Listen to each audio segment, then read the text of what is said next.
Hello everyone, Dr. John Bartemus here today to talk to you about a very important topic when you are exercising. And that topic is a proper cool down.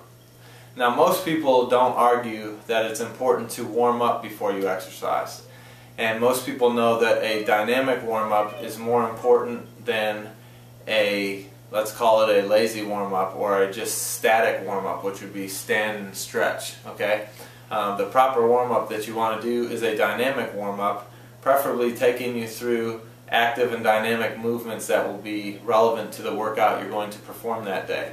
So we're not going to spend much time on the warm-up period because most people get that, okay? But what's most important, especially when you're talking about injury prevention and recovering for the next workout, whether that's the next day or in 2 days or whenever that is the cool down. Now, think about when you exercise yourself. What do you do after your workout? Do you hop in your car and go home and sit at your desk or go to work and sit at your cubicle? Most people do, and if you're doing that, you're setting yourself up for injury and you're decreasing your potential for optimum performance at your next workout. Why is that? Well, that's because during your workout, you're raising your heart rate, okay? When you're raising your heart rate, you're getting the juices flowing, you're getting the blood flowing, the hormones flowing, your metabolism flowing. All right, you're raising your core body temperature. You're doing all kinds of things to get your body ready for competition, whether you're truly competing or not. So the moment you finish your workout, if all you do is hop in your car and leave, you're setting yourself up for injury because you're not cooling down properly. And the reason that the cool down is important is because there's that window from the finish of your workout to when you return to a normal resting heart rate.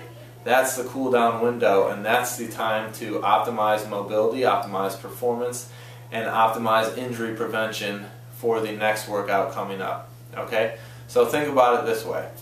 I just exercised, I'm all warm, I'm all loose, I'm as mobile as I'm going to get for the day, right? I finish my workout, I don't cool down, and I go sit in my car, alright, like this. And then I get home or I get to work and I sit at my computer like this, okay? What's that doing? That's taking my nice, loose, warm, fit body and not cooling down but going into an adaptively shortened position immediately after the workout.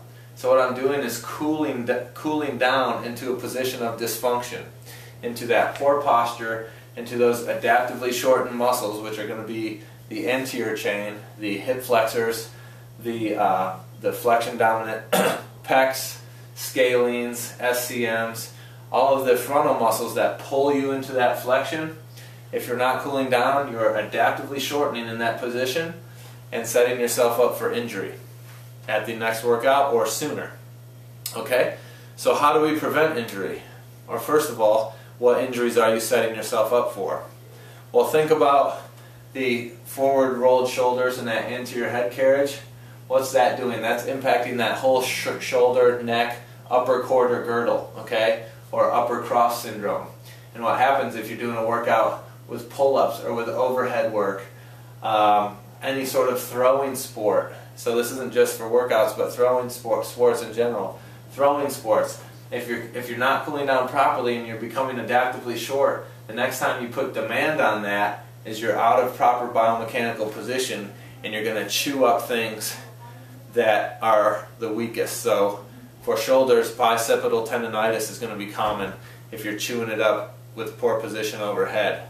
You're going to lack T-spine extension, so you're not going to get back there. So you're more likely to strain a trap or strain a levator. Okay? So not good. Tight hip flexors going to chew up the low back because the psoas is going to be tight and not let you open up the hips on, say, deadlifts or toes to bar or planking or running. Okay? So the proper way to cool down and prevent injury and move towards optimum performance for your next workout is to finish your workout. Heart rate's still high, okay? So we're going to finish our workout, and in that window from immediately finished with workout to resting heart rate, that's when we're going to get in positions to stretch and mobilize and lengthen the body in positions that give us our optimal biomechanical structure, positioning, and posture. Okay? So it doesn't take long. It only takes you about 5 or 10 minutes to get back to a normal resting heart rate, correct? So what you need to do for those 5 to 10 minutes is get on some bands or get on the foam roller or just do some static stretching or dynamic stretching, some PIR, some PNF, whatever it is you do to cool down properly, to put you back into that nice, healthy, lengthened position to set you up for proper mobility at the next workout and prevent injury. So I'm Dr. John Bartemus. If you're interested in learning more on how to do this properly and prevent injury, you can reach out to me at acceleratechiropractic.com, and I'd be happy to speak to you or your group about how to cool down properly and prevent injuries and get the most out of your workouts. Have a great day.